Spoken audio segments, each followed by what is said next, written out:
नमस्कार, आपका पसंदीदा डिबेट शो देश का सवाल लेकर हाजिर हूं। मैं हूं मनीष अवस्थी। कानून की छात्रा से यौन शोषण का आरोपी स्वामी चिन्मयानंद जेल की सलाखों के पीछे पहुंच गया है। आरोप लगे हैं कि सरकार और पुलिस रसूखदार स्वामी को बचा रही है, मगर गुनाह हो ऐसा कि 72 की उम्र में स्वामी के लिए किसी का सहारा काम नहीं आया। और बड़ी बात यह कि चिन्मयानंद ने रेप को छोड़कर सारे गुनाह कबूल भी कर लिए हैं। बावजूद कई सवाल अपनी जगह पर अब भी कायम है। आज उन्हीं सवालों पर होगी बहस, मगर आप पहले देखिए हमारी ये रिपोर्ट।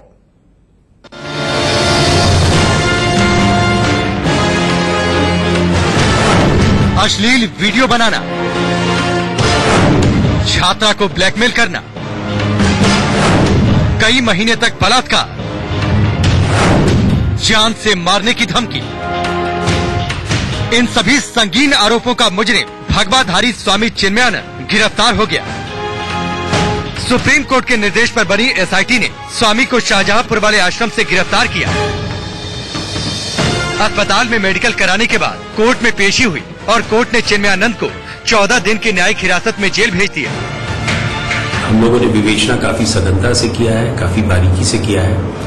और जब पीड़िता ने अपने वीडियो क्लिपिंग्स को पुलिस के पास दिया और उसका 164 का बयान मैजिस्ट्रेट के सामने हुआ, उसके बाद हम लोगों ने उसके परीक्षण के लिए फॉरेंसिक्स को ये वीडियो क्लिपिंग भेजा था। और स्वामी चिन्मयानंद के द्वारा दिया गया भी वीडियो क्लिपिंग और उसके ऑडियो को हम लोगों ने परीक्षण किया। और जब ये पता चला कि दोनों केसेस के बारे में हमें कुछ ठोस सबूत मिले हैं, तो हमने स्वामी चिन्मयानंद के विरुद्ध बलात्कार का मुकदमा ऐड किया है, उनको बढ़ाया है और साथ ही साथ उनको गिरफ्तार करके उन्हें जेल भेजा है। बताया जा रहा है कि चिन्मयानंद ने छात्रा की तरफ से लगाए गए आरोपों को कबूल कर लिया है। चिन्मयानंद ने मसाज वाले वायरल वीडियो को असली बताया। छात्रा के अश्लील वीडियो बनाने का आरोप भी कबूला। छात्रा से साल भर में 200 बार फोन पर बात भी मानी। चिन्मयानंद ने अपनी करतूत पर शर्मिंदगी जताई, मगर छात्रा से रेप के आरोपों से इनकार कर दिया। 3 बार बीजेपी से सांसद और अटल सरकार में केंद्रीय मंत्री रहे चिन्मयानंद पर आरोप लगाने वाली लड़की शाहजहांपुर में उन्हीं के लॉ कॉलेज में एलएम की छात्रा है। आरोप है कि चिन्मयानंद ने छात्रा का अश्लील वीडियो बनाया और ब्लैकमेल करते हुए महीनों तक रेप किया। छात्रा ने 24 अगस्त को फेसबुक पर एक वीडियो अपलोड कर चिन्मयानंद से अपने और अपने परिवार की जान को खतरा बताया था। समाज का एक बहुत बड़ा नेता जो कि बहुत लड़कों की जिंदगी बर्बाद कर चुका है और मुझे भी जान से मारने की धमकी देता है। तो मेरे परिवार तक को मारने की धमकी दी है। मुझे पता है इस टाइम कैसे रह रही हूँ। ये वीडियो सामने आया तो चिन्मयानंद की तरफ से छात्रा सहित 5 लोगों के खिलाफ 5 करोड़ की रंगदारी मांगने का केस दर्ज कराया गया, मगर सुप्रीम कोर्ट ने मामले का स्वतः संज्ञान लिया। उसी के आदेश पर चिन्मयानंद के खिलाफ मुकदमा दर्ज हुआ और जांच के लिए एसआईटी गठित की गई। मगर चिन्मयानंद की गिरफ्तारी तब हुई जब छात्रा 2 दिनों से आत्मदाह की धमकी देने लगी। सबूत होते हुए भी अगर मुझे न्याय मिलेगा, न्याय अगर नहीं मिला सबूत होने के बावजूद, तो सब बेकार है। पूरा प्रशासन बेकार है, कोई किसी काम का नहीं है। चिन्मयानंद सलाखों के पीछे पहुंच गया है, मगर गिरफ्तारी में देरी क्यों हुई, ये सवाल अब भी पूछे जा रहे हैं। कांग्रेस महासचिव प्रियंका गांधी ने ट्विटर पर लिखा, भाजपा सरकार की चमड़ी इतनी मोटी है कि जब तक पीड़िता को ये न कहना पड़े कि मैं आत्मदाह कर लूंगी, तब तक सरकार कोई एक्शन नहीं लेती। ये जनता पत्रकारिता की ताकत थी कि एसआईटी को भाजपा नेता चिन्मयानंद को गिरफ्तार करना पड़ा। एसआईटी गठन होने का बाद 11 घंटा उस लड़की से जो विक्टिम से पूछताछ किया गया और विक्टिम को फिर बताना पड़ा कि सारे एविडेंस, सारे मेरे बयान का बावजूद भी क्यों कोई एक्शन नहीं लिए जा रहे हैं, मैं क्या खुदकुशी कर लूं। इतनी मतलब बहुत ही उन्होंने स्ट्रांग स्टेटमेंट दी, उसके बाद जाके कोई एक्शन लिया गया। तो कहीं ना कहीं लगता है, देखिए ये सवाल तो हमेशा रहेगा कि ये एक्शन में इतना डिले क्यों हुआ है। तो इसमें कहीं सरकार का या रूलिंग पार्टी का कहीं हाथ तो नहीं है, ये सवाल तो जनता का मन में हमेशा रहेगा। 27 दिन बाद चिन्मयानंद को गिरफ्तार करने के साथ ही उसकी शिकायत पर पुलिस ने छात्रा के 3 साथियों को भी गिरफ्तार किया, जिन पर रंगदारी मांगने का आरोप है। मगर सवाल ये है कि आखिर 27 दिनों तक सलाखों से कैसे बचा चिन्मयानंद? क्या इंडिया न्यूज नहीं दिखाता तो कार्रवाई नहीं होती? क्या कोई पीड़िता आत्मदाह को उतारू हो जाएगी तभी यूपी पुलिस जागेगी? Bureau report, India news. UP में अगर आप पिछले कुछ दिनों से देखें तो पत्रकारों की शामत आई हुई है। जी हां, खबर खिलाफ हो या पसंद ना आए तो पुलिस तुरंत एक्शन में आ जाती है और दबोच लेती है। अगर पुलिस को इन्हीं कामों से फुर्सत ना मिले तो भला किसी बेटी की सिसकियां और आवाज कैसे सुनाई पड़े। और अगर इसके साथ साथ अब देखें तो संत, और वो भी ऐसे समाज के रसूखदार संत जिसका दबदबा चलता हो, आखिर पुलिस उस पर हाथ भी डाले तो कैसे डाले। मसला उन्नाव से लेकर शाहजहांपुर का हो तो आखिर पुलिस जो है, यूपी पुलिस की मैं बात कर रहा हूं, जी हां, सियासत के दबाव में हुक्म की तामीली भी उसी की करती है। जी अगर आप देखें तो बाबा रे बाबा, बाबा से नेता, नेता से अय्याश, बाबा रे बाबा, ये क्या हो गया। इसी बात को लेकर मचा है बवाल और मैं लेकर आया हूं देश का सवाल।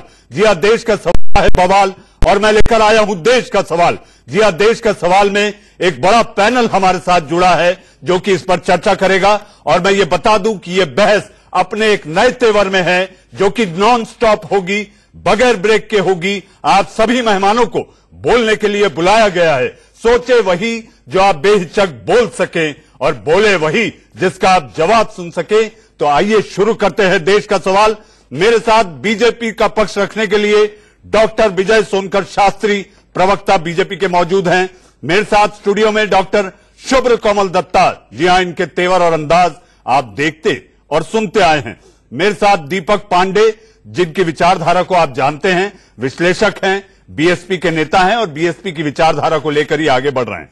मेरे साथ साध्वी मां कंचन गिरी जी, जूना अखाड़ा से हैं आप, और आप आखिर भगवे पर जो आरोप लग रहे हैं उससे संत समाज को कितनी ठेस पहुंच रही है, उस पर भी बात होगी। और मेरे साथ मौजूद हैंगे लक्ष्मी नारायण, जो कि पूर्व आईपीएस अफसर हैं, और उनके साथ साथ वो बताएंगे कि क्या यूपी पुलिस वाकई सियासत के दबाव में काम करती है, क्या खाकी पर यूपी में खादी हावी है। और मेरे साथ दीपक झा, जी हां, दीपक झा, आज आपने रंग भी बदल लिया, बात भगवे पर है तो आपने रंग भी बदल लिया। लेकिन सबसे पहला सवाल डॉक्टर शास्त्री आपसे, ये क्या हो गया यूपी में, एक के बाद एक, पहले उन्नाव, शाहजहांपुर, इतनी देरी क्यों डॉक्टर शास्त्री?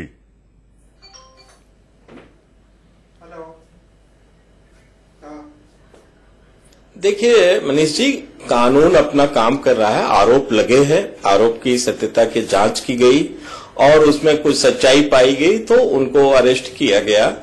मेरे ख्याल से कानून को अपना काम करने देना चाहिए। और जहां तक कानून ये कोशिश करता है, कानून का ये स्पष्ट रूप से मंशा होती है कि कोई भी निर्दोष न फंसे, अंतिम समय तक एक औषध दिया जाता है, लेकिन अपराधी कितना भी मजबूत हो, कितना भी रसूख वाला क्यों न हो, अंततोगत्वा उसको जेल जाना ही पड़ता है। क्योंकि संविधान के सामने, कानून के सामने बड़े से बड़े लोग बेजार नजर आते हैं। लेकिन डॉक्टर शास्त्री, संविधान बहुत मजबूत है, डॉक्टर शास्त्री, हमें भरोसा रखना चाहिए। डॉक्टर शास्त्री कर रहा है। डॉक्टर शास्त्री, एक भगवा दूसरे भगवे को बचाने के आरोप लग रहे हैं। दोषी किसी भी तरह से बख्शा नहीं जाएगा। नहीं, अभी इस प्रकार की बातें जो लोग कर रहे हैं वो लोग हताशा निराशा के दौर से गुजर रहे हैं। क्योंकि प्रदेश में और केंद्र में बेहतरीन ढंग से हमारी सरकारें चल रही हैं, जनहित के कार्य कर रही हैं, जनता को जो भी सुविधा मिलना चाहिए वो सारी चीजें कर रही हैं। देश हर तरह से सुरक्षित है, आंतरिक तो डॉक्टर शास्त्री, सेंगर के मामले में क्या हुआ था, ये सारे देश से देखा। विरोधी शक्तियां भी हैं जो विदेशों में भी हैं, लेकिन वो ये बर्दाश्त नहीं कर पा रही है, भारत में अच्छा शासन चल रहा है, इसलिए इस प्रकार की बातें कर रही हैं। जबकि ये सत्य है कि कानून अपना काम कर रहा है, हमारे संविधान की मर्यादा है, हमारे कोर्ट की मर्यादा है, हमारी जांच एजेंसियां वो बहुत मर्यादित है, निष्पक्ष जांच कर रही हैं और दोषी को सजा देने में सफल भी। दीपक झा, आपके जो नेता है, आपके नेता यानी आपकी विचारधारा वाली जो पार्टी है, उसके जो नेता हैं वो सीधे तौर पर भगवे को, एक रंग को जोड़कर कई आरोप लगाते रहे हैं। और वो नेता का नाम भी आप जानते हैं, कभी उन्होंने कह दिया चूरन बेच रहे हैं, इस बार तो उन्होंने कह दिया, क्या कहा ये आप जानते हैं, क्योंकि मेरे साथ स्टूडियो में एक साध्वी बैठी हैं। ये वो रंग है जिसने हमेशा समाज को दिया है। साधु का मतलब होता है समाज को देना, समाज के प्रति समर्पित रहना। आप लोग इस तरह से अनर्गल आरोप लगाकर केवल राजनीति करने के लिए आरोप लगाना, मुझे लगता है कि आपको सोचना चाहिए। मैं क्या सोचता हूं मैं आपको अभी बता देता हूं। इस शास्त्री जी ने अभी बोला कि शासन अच्छा चल रहा है, राम राज्य आ गया इसलिए बलात्कार फल फूल रहा है उत्तर प्रदेश में, और इस तरह की कई घटनाएं हो रही। मैं दूसरी बात बोलना चाहूंगा, भगवा रंग त्याग का, तपस्या का, साधना का प्रतीक है। बिल्कुल मेरी बात को गलत आप बोल रहे हैं। अरे गलत बात तो आपने बोल दिया, आपने बोल दिया कि यहाँ तो राम राज्य आ गए, आप सुन नहीं पाए। अरे सुनिए ना, अभी हम मैं बोलूंगा तो आप चुप हो जाएंगे। मैंने कहा इतना हमारी सरकार में बलात्कार हो रहा है, बात नहीं है। आप झूठ बोलते हैं। अरे शर्म आनी चाहिए आपको इस तरह की बातें बोलते समय। चेहरा छिपाने के लिए जगह नहीं मिला है आपको, पीड़िता है उसको दुख हुआ है, चेहरे पे कालिक पोत गई है, चिन्मयानंद स्वामी ने कालिक पोत दिया है आपके ऊपर, और आप बात करते हैं। शर्म आनी चाहिए आप लोगों को। चेहरे पे कालिक पोत दिया है आपके भगवाधारियों ने। अरे भगवा को बदनाम मत करिए। अब मैं मुझे बोलने की आदत छोड़िए, चुप रहिए। आप भी झूठ बोलते हैं, आपके नेता भी झूठ बोलते हैं। अरे मेरे नेता झूठ बोलते, मैं झूठ बोलता हूँ, लेकिन आप पूरे देश से झूठ बोल रहे हैं। मेरी बात क्यों रखे हैं? अरे सुनिए सुनिए सुनिए, इतना पानी पियेंगे, पानी पी लीजिए, पानी पी लीजिए। मेरी बात तो घुमा फिरा के मैंने क्या झूठ बोला आपको बोलना पड़ेगा। दीपक झा, यहाँ हम सब बैठे हैं, डॉक्टर शास्त्री ने ये कतई नहीं कहा, ये कतई नहीं कहा, ये कतई नहीं कहा। दीपक मैं आपके पास भी आऊंगा। साध्वी जी, साध्वी जी, साध्वी जी, दीपक मतलब सभी अभी मैंने बात कंप्लीट नहीं की। अरे मैं बता रहा हूँ ना, मैं बता रहा हूँ भगवाधारी का मतलब क्या होता है मनीष जी। अरे सुनिए, अरे माता जी आप सुन लीजिए, मेरा इनका भाजपा के साथ विरोध है, आपके साथ नहीं है। आप भाजपा को नहीं है, पॉलिटिक्स नहीं, आप भाजपा को मत बचाइए, भाजपा को बचाने आ गई। अरे मैं कह रहा हूँ भगवा वो पवित्र रंग है। मनीष जी इनको देखिए, चुप कराइए। भगवा क्या रंग है? भगवा रंग है त्याग का। आप चिन्मयानंद के साथ हैं, आप चिन्मयानंद के साथ हैं। नहीं, आप बोलिए चिन्मयानंद को बचा रहे क्या? दीपक झा, दीपक झा कह रहा हूँ भगवत दीपक झा, आप दीपक झा अपनी राय आपने रख ली, आपने अपनी राय रख ली, मुझे और भी लोगों को लाना है। साध्वी जी, साध्वी जी, साध्वी जी, मैं बता रहा हूँ दीपक झा अब आपको रुकना होगा, आपको रुकना होगा। आप रोकिए गुरु माता जी को। नहीं है वहाँ रेप नहीं होता है। भाजपा प्रवक्ता बोले तो बोले। दीपक झा आपत्ति है डॉक्टर दत्ता, मैं अभी भी कह रहा हूँ। दीपक झा हमारे पास भरपूर समय, बहुत सारी बातें होंगी। डॉक्टर दत्ता, भगवे पर सीधा आरोप लगा देना, धर्म की आड़ में जो कृत्य होता है, दुष्कर्म जो होता है, ये कहीं न कहीं पूरे समाज को आपके लिए आपको शोभा नहीं दे रही है मेरी बात, अलग बात है, लेकिन मेरी बात सुनिएगा। दीपक, माता जी दीपक अभी रुकिए। दीपक जी मैं तो दीपक सुनने के लिए बात दीपक झा आप रुकिए। दीपक झा, साध्वी जी, साध्वी जी, साध्वी जी, साध्वी जी, साध्वी जी, डॉक्टर दत्ता, मच्छी है ना, साध्वी जी, साध्वी जी, साध्वी जी, दीपक झा, दीपक झा मान रही है, मान गई कि वो मच्छी है, भगवान को बदनाम किया है। दीपक झा, दीपक झा, यहाँ पर और भी लोगों को मुझे लाना है। साध्वी जी, साध्वी जी, साध्वी जी, साध्वी जी, साध्वी जी, डॉक्टर दत्ता, इस तरह से आरोप जो लग रहे हैं, और जिसको एक बात को तो स्वामी चिन्मयानंद ने भी मान लिया है कि मैं शर्मिंदा हूं जो हुआ। देखिए मनीष जी, सबसे महत्वपूर्ण बात यहाँ पे यह है, और मैं शास्त्री जी के बात से सहमत हूं कि कानून अपना काम कर रहा है और कानून के नजर में किसी को भी बख्शा नहीं जाएगा, बेशक वो कितने ही बड़े फन्नेखार क्यों ना हो। यहाँ पे महत्वपूर्ण बात यहाँ ये है कि केवल एक आरोपित व्यक्ति को भगवा के साथ जोड़ के और उसके बाद भगवा पे एक तरह से प्रश्न चिन्ह लगा देना और या फिर अश्लील टिप्पणी करना भगवा के विचारधारा को लेके, या फिर जो लोग भगवा वस्त्र पहनते हैं उनको मतलब कि कटघरे में खड़ा कर देना, मैं मानता हूं कि ये बिल्कुल दुर्भाग्यपूर्ण है और नाजायज है और ये उचित भी नहीं है। इस तरह के घिनौना काम तो आपके बहुत सारे मौलवी ने भी किया है। क्या मैं हरा को गुनहगार मान लूं क्या उसके चलते? ये कतई शोभा नहीं देता है। रंग अपने जगह पे होता है, रंग की आस्था अपने जगह पे होता है, धर्म अपने जगह पे होता है, संस्कृति अपने जगह पे होता है। केवल एक, मैंने बीच में नहीं बोला था ना दीपक, आपके बीच में मैंने नहीं बोला था। अरे नाम आपके बीच में मैंने नहीं बोला था। कौन मौलवी है? आपके बीच में मैंने नहीं बोला है तो थोड़ा सा शालीनता रखिए, थोड़ा सा शालीनता रखिए और दीपक, धर्म की आड़ में बात धर्म की हो रही है। गिरजाघर हो, मदरसा हो या मंदिर हो, भाजपा के धर्म की आड़ में जब भी इस तरह से कुकृत्य किया जाएगा वो हमेशा से सवालों के घेरे में। एक गुनहगार व्यक्ति अगर उसने गुनाह किया है, बेशक वो किसी भी विचारधारा के साथ जुड़ा हुआ क्यों ना हो, वो गुनहगार होता है। आपके संगठन के अंदर याद कीजिए, ऐसे बहुत सारे व्यक्ति हैं जिन्होंने घिनौना काम किया है, घिनौना गुनाह किया है, उसके कांग्रेस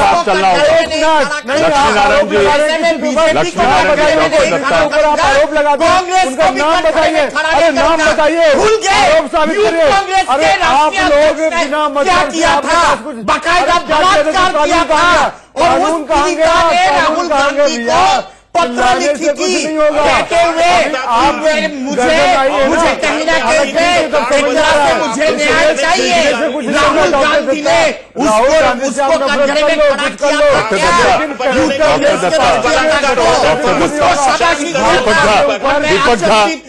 था। डॉक्टर दत्ता, मुझे गंभीर आरोप संदेह के घेरे में पुलिस की भूमिका है। डॉक्टर दत्ता, संदेह के घेरे में हमेशा से पुलिस की भूमिका है। लक्ष्मी नारायण जी, यूपी में पुलिस पर क्यों दबाव होता है? पुलिस कोई भी कार्रवाई करने में क्यों देरी लगाती है?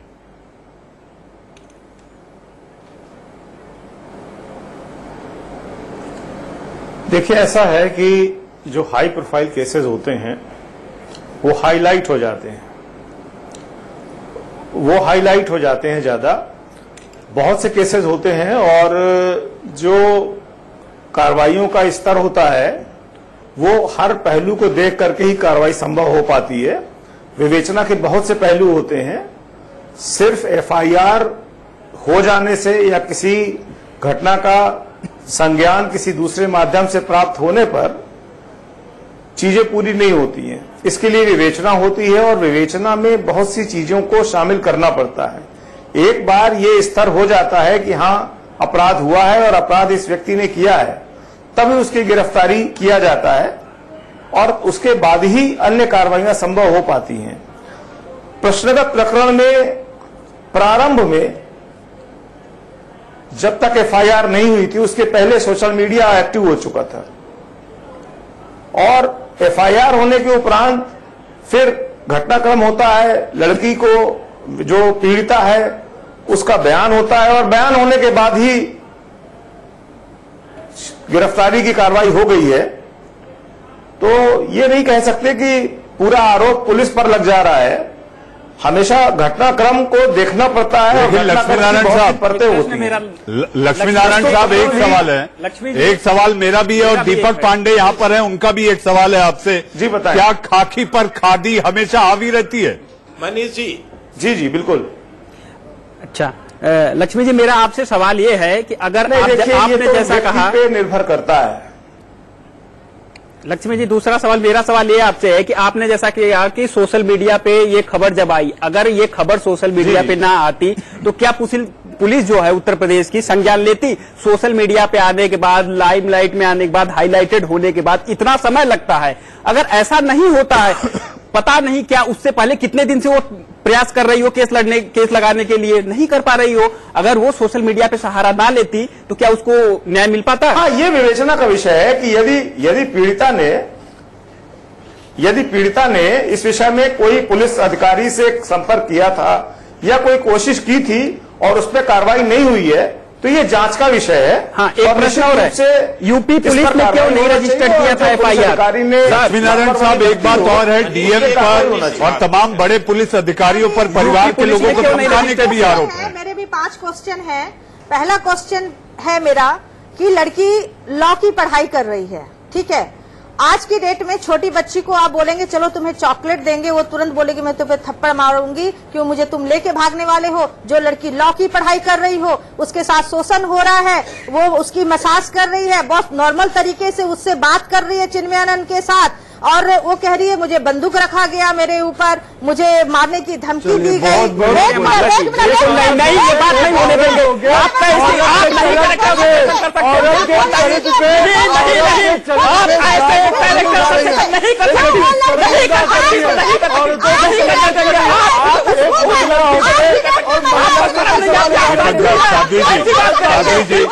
साध्वी जी,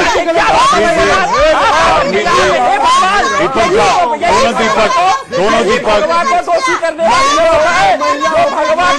अधिकार है कि भगवान को न करो। अब भगवान लोग ऐसी बात करेंगे तो भगवान हमको आ जाएगा कि भगवान दोषी है, आप महिला है, साध्वी है, उसके बाद भी ऐसी बात कर रही है। अरे कोई पूरी बात करने का मतलब ही नहीं है। कैरेक्टर से शेयर कर रही है,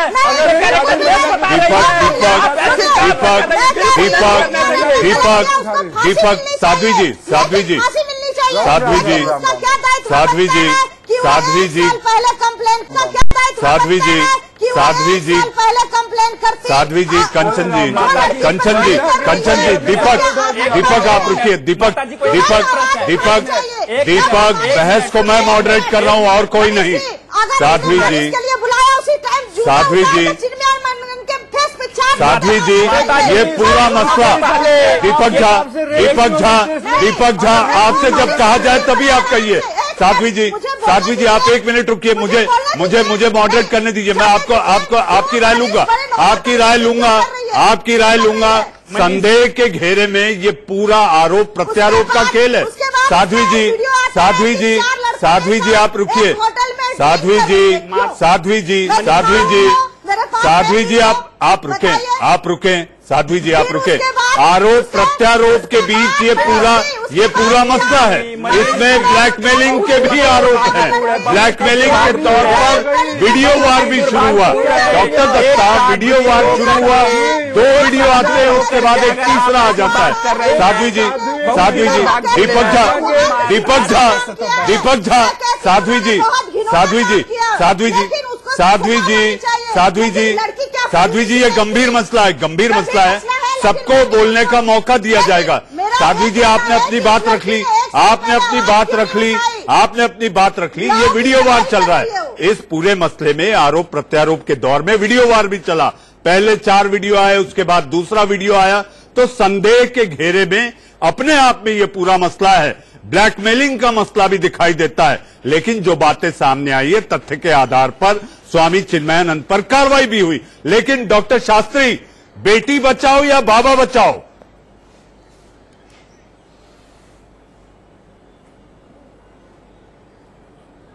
देखिए मनीष जी, हम लोग तो बेटी बचाने के पक्ष में हैं। कैसे हैं सर? बाबा को कहीं से भी बचाया नहीं गया है। बाबा को आप लोग नेता बचाओ अभियान में लगे हुए हैं, सही जगह पर भी पहुंचा दिया गया। डॉक्टर शास्त्री, आप तो नेता बचाओ अभियान में लगे हुए हैं।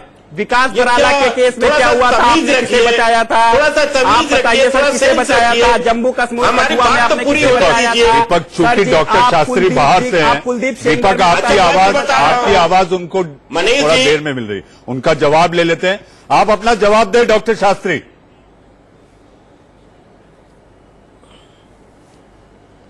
देखिए मनीष जी, ये दुर्भाग्यपूर्ण घटना है। मैं इसकी घोर निंदा करता हूं। दोषी के खिलाफ कड़ी से कड़ी कार्रवाई होने के लिए मैं संस्तुति भी करता हूं। लेकिन ये नहीं भूलना चाहिए कि ये वही उत्तर प्रदेश है, ये वही उत्तर प्रदेश है बदायूं में जब 2 दलित लड़कियों के साथ रेप हुआ, और रेप भी नहीं हुआ, नृशंस हत्या करके उनके शव को टांग दिया गया था पेड़ पर, और मुख्यमंत्री के इंटरवेंशन के बाद एफआईआर लॉन्च होता है। लेकिन अभी ऐसा नहीं है, अभी तो तत्काल एक्शन लिया जा रहा है। आप ही बता दीजिए। आपके मुख्यमंत्री के ऊपर कौन सा केस? आप आ सकते हैं। आपके मुख्यमंत्री के ऊपर भी बलात्कार के राजा टकेश्वर खाजा एक एक करके बात नहीं कर सकता हूँ। चले जाइए। आप ऐसा नहीं कहेंगे। ये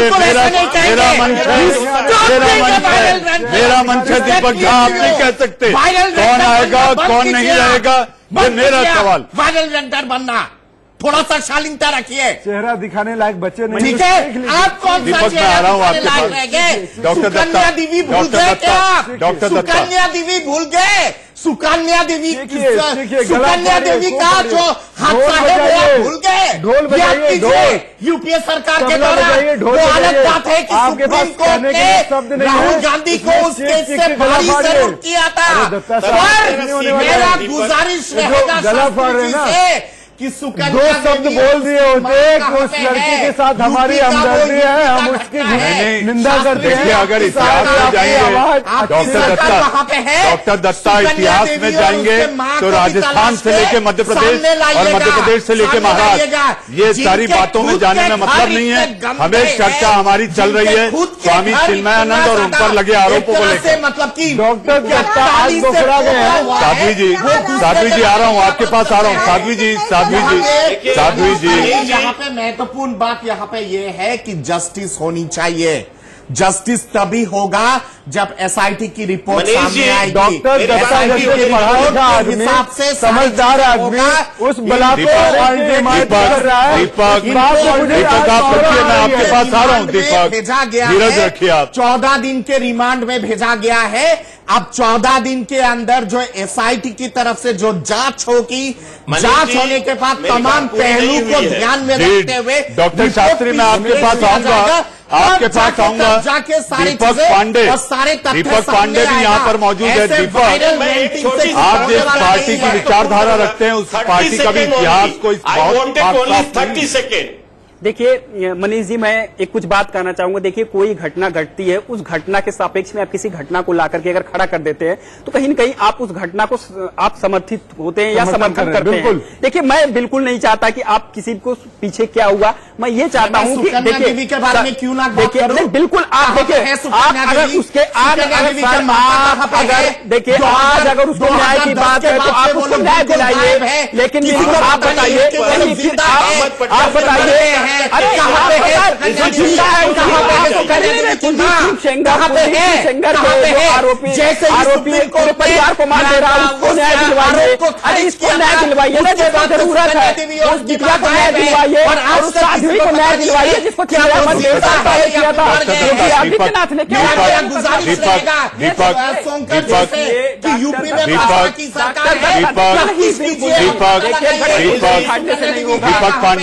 दीपक पांडे साध्वी जी सीधे तौर पर जिस तरीके से स्वामी डॉक्टर शास्त्री मैं आपके पास आ रहा हूं जी।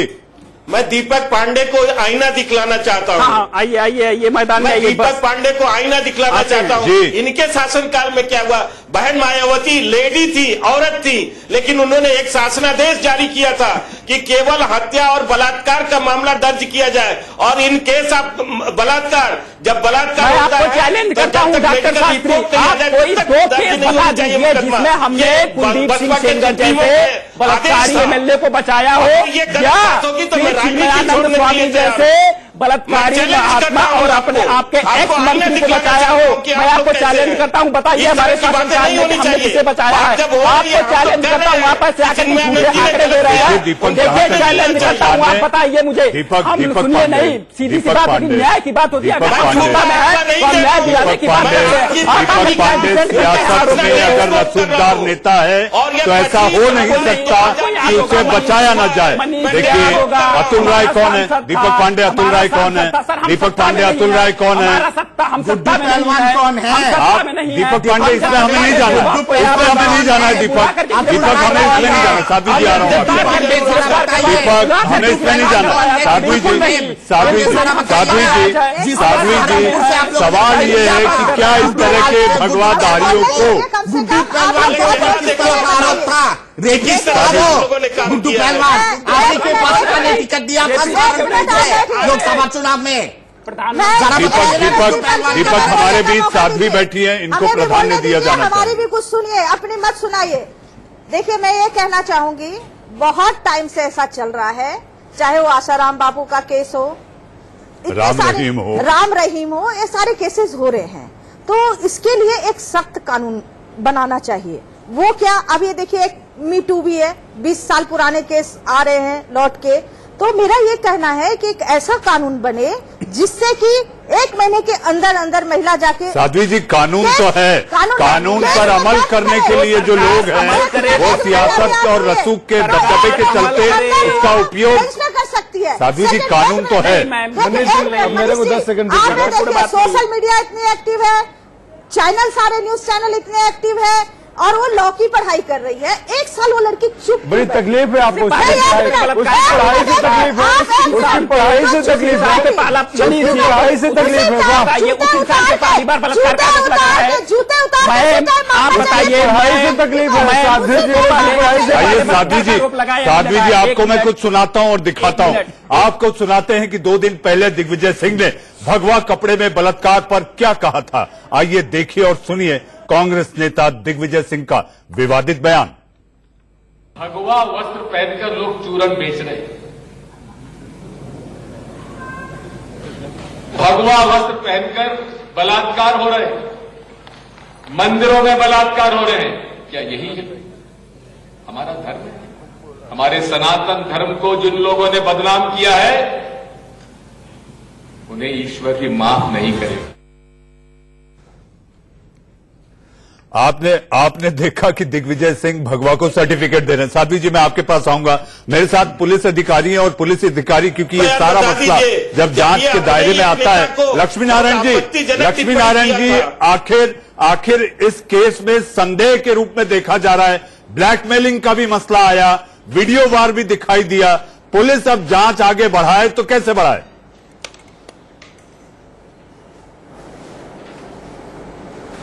देखिए, जांच हमेशा आगे बढ़ती है और इसमें प्रॉपर एविडेंस भी आते हैं। इसमें ऐसी कोई प्रॉब्लम नहीं है। अभी सारे लिंक मिलते चले जाएंगे, आगे मिलेंगे। यदि सत्यता तो सामने आ ही जाती है।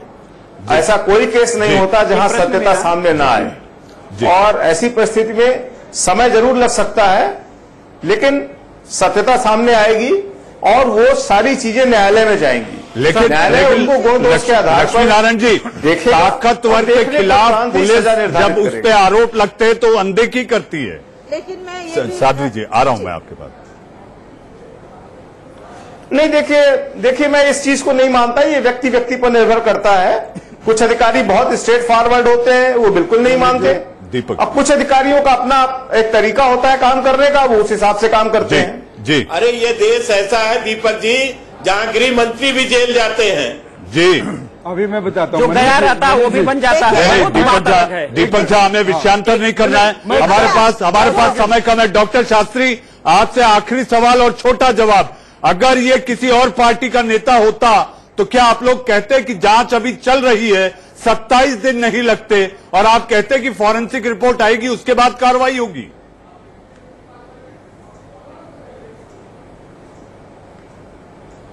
देखिए मनीष जी, ये बात बिल्कुल गलत है। हम लोग ऐसा कहीं भी नहीं कहे हैं। जांच चल रही थी और उनके खिलाफ कानून काम कर रहा था। आप देखिए ना कि कांग्रेस के पीरियड में जो भी आरोप लगे हैं उस पर सजा अब हो रही है। अब लोग जेल जा रहे हैं। इनकी खुद की सरकार थी, खुद ही इनके समय पर मुकदमा दायर ये पूरा मसला है, ये भी बात सामने आई है। दीपक पांडे, एक प्रश्न मेरा, लेकिन अंधेरे में होता है। आरोपी आदतन पहला बलात्कार का केस, आरोपी आदतन इस संविधान में कोई छूट नहीं प्रमाणित हुआ है, कहीं प्रमाणित हुआ है। दीपक पांडे कहीं प्रमाणित हुआ है? नहीं, आदतन सब बोला जाता है जब आपके ऊपर एक जैसे आरोप लगते रहते हैं तो आदतन आरोपी बोला जाता है। मैं बोल रहा हूं कि आरोपी जो आदतन आरोपी है उसके ऊपर इससे पहले भी आरोप, इस प्रकार के आरोप लग चुके हैं। ये संगीन आरोप है जो कि माननीय मुख्यमंत्री जी हटाने का प्रयास किए थे। बताइए, माननीय सुप्रीम कोर्ट या हाई कोर्ट ने उसे रोका, उसके बाद दोबारा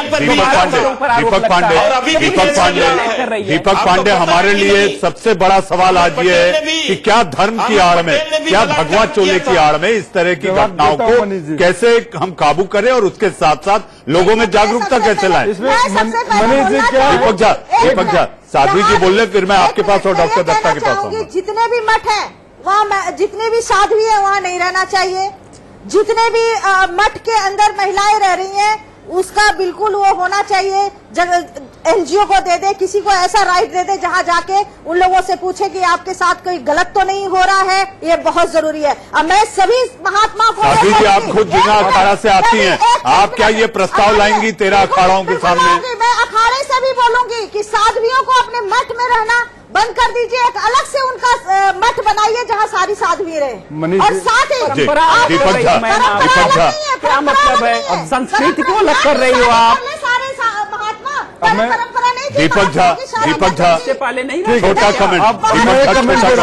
मनीष जी, मैं इनसे कंचन गिरी जी से प्रार्थना करूंगा कि 10 सेकंड सुन लेंगे अनइंटरप्टेड। सुनिए जब वो शादी करते थे तभी महर्षि की उनको उपाधि मिलती थी। ठीक है, अब आप ज्ञान मत दीजिए, मैं बता रहा हूँ जरा 10 सेकंड सुनिए। मनीष जी बोलो, आपकी परमिशन है। साध्वी जी, दीपक झा लेकिन आप तर्क संगत बात रखिएगा। दीपक झा मैं बोलूंगा।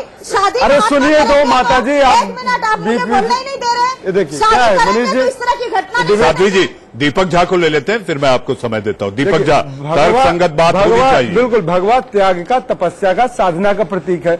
लेकिन अभी जैसे भेड़िए को शेर का खाल उड़ा दीजिए। अरे सुनिए, त्याग का, तपस्या का रंग नहीं है, कैसी बात करती है? लेकिन अरे चुप कराइए इनको मनीष जी। लेकिन जैसे भेड़िए को अगर शेर की खाल पहना दे, भेड़िया भेड़िया ही रहेगा। भाजपा उसी तरीके से भगवे रंग का इस्तेमाल कर रही है। भाजपा चुनाव में जाना हो तो भगवा रंग ले लेगी, धर्म का अगले में जाना हो तो भगवा रंग ले लेगी, धर्म का अगले ना हो तो भगवा रंग ले लेगी। जितने लोगों को बचाना है भगवा रंग का इस्तेमाल करके। भगवा रंग को लेकर जो टिप्पणी हो रही है, ये सारे संत समाज पर हमला है। बिल्कुल सारे संत समाज पे हमला है। दीपक झा शोषण नहीं करता महिलाओं का। दीपक झा, साध्वी जी, डॉक्टर दत्ता आप अपनी बात रखें। साध्वी जी थोड़ा सा, साध्वी जी आप, डॉक्टर दत्ता आप अपनी बात रखें। अरे साध्वी जी थोड़ा सा शांति रखिए, शांति रखिए ना आप। दीपक झा, डॉक्टर दत्ता आप अपनी बात रखें। दत्ता जी, आप साध्वी जी को समझाएं तो शायद ज्यादा समझ। एक सेकंड।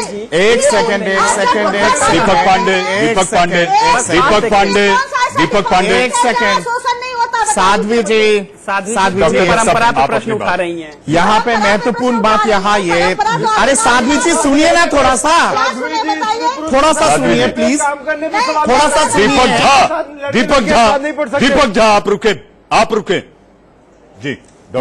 यहाँ पे महत्वपूर्ण बात यहाँ ये है मनीष जी कि केवल कुछ गुनहगारों के चलते अगर पूरा भगवा को अगर प्रदूषित किया जाता है या फिर भगवा जो पहनते हैं उनको ही बदनाम किया जाता है, जैसे दिग्विजय सिंह टाइप लोग जो करते हैं और शशि तरूर टाइप लोग करते हैं, ऐसे लोग जब करते हैं इस तरह की चीजें वो बहुत दुर्भाग्यपूर्ण होता है। और मैं मानता हूँ कि ऐसे लोगों को भी कटघरे में खड़ा करना चाहिए जो बिल्कुल धर्म के नाम पर इनका मैं समझता हूँ कि इनका विचारधारा ऐसा है, समय खत्म। धर्म के नाम पर, धर्म की आड़ पर, जी हाँ, धर्म के नाम पर, धर्म की आड़ में लुटती आबरू, फिर वो चाहे गिरजाघर हो, चाहे मंदिर हो या मदरसा। अब वक्त आ गया है कि ऐसे मसलों पर क्या ताला जड़ देना चाहिए जहां धर्म की आड़ पर इस तरह के दुष्कर्म होते हों। ये बड़ा सवाल था जिस पर आप लोग जुड़े। बहुत बहुत धन्यवाद।